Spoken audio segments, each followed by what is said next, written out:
Let's take a look at how to solve logic questions. So you typically see logic questions when you're in the beginning of your geometry course in high school.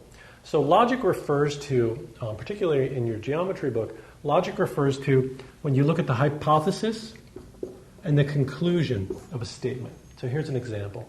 The hypothesis might be, if you study.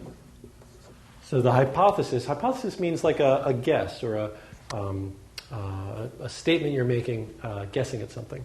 So you say, if you study, that's setting it up, and then it would say then. So actually the hypothesis, by the way, doesn't include the if. It's the thing after the if. And then your conclusion is the thing after the then. So if you study, then what?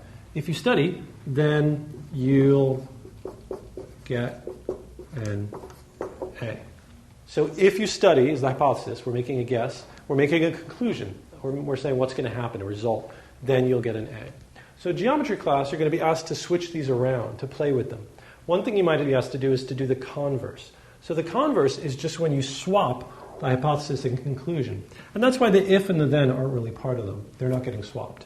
So we're going to keep our if, but we're going to write our conclusion here. We're going to say if, take this guy, bring it right there. If you get an A, and now our new conclusion is then we take our hypothesis and we put it here.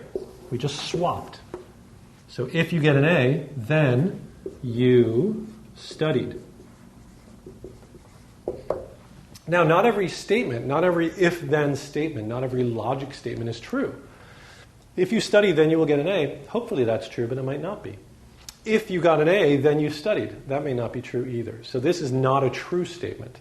And here is the original statement, the conditional statement it's called in logic. And here is the converse. That's the converse of the statement, where we switch the hypothesis and the conclusion.